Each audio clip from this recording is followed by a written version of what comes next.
Premier chapitre de 4e en géographie, les échanges de marchandises dans le monde.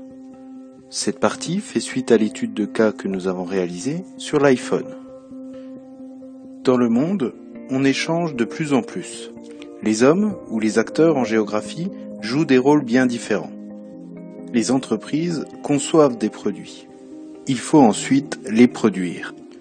Comme on l'a vu avec l'exemple de l'iPhone, on ne produit pas toujours au même endroit que l'on conçoit ou invente un objet. Enfin, on ne consomme pas toujours le produit là où il est conçu et produit.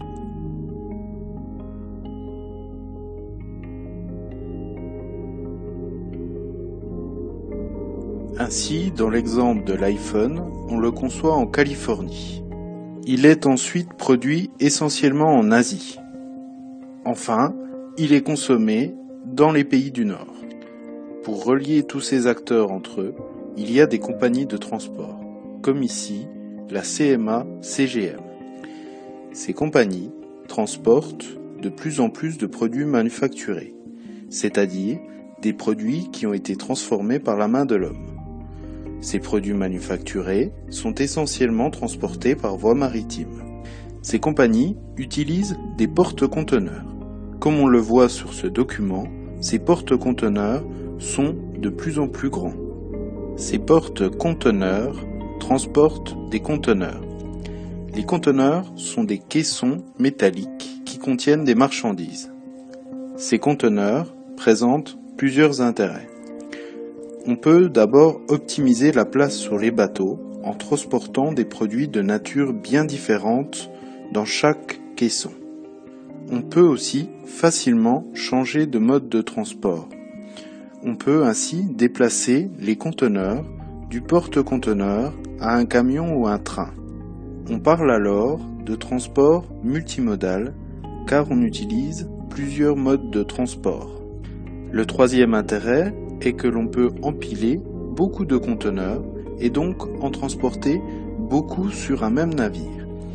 Ces navires sont d'ailleurs de plus en plus gros, même si parfois il arrive qu'il y ait des catastrophes.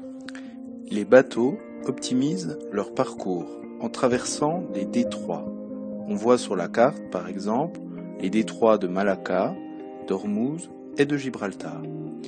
Ils traversent également des canaux. Sur la carte, on voit le canal de Suez et le canal de Panama. Ils évitent ainsi de contourner l'Afrique ou l'Amérique du Sud. Les parcours empruntés par des porte-conteneurs sont appelés des routes ou voies maritimes. L'essentiel des marchandises sont transportées par voie maritime, même s'il y a quelques produits qui peuvent être transportés par avion. Étant donné que l'avion est un moyen de transport plus cher, ce mode de transport concerne soit des produits chers, comme par exemple l'iPhone. On voit d'ailleurs sur le document de droite que l'emballage de l'iPhone a été optimisé pour pouvoir en transporter plus en une fois. Ou ce mode de transport concerne également certains produits périssables, comme des fruits exotiques.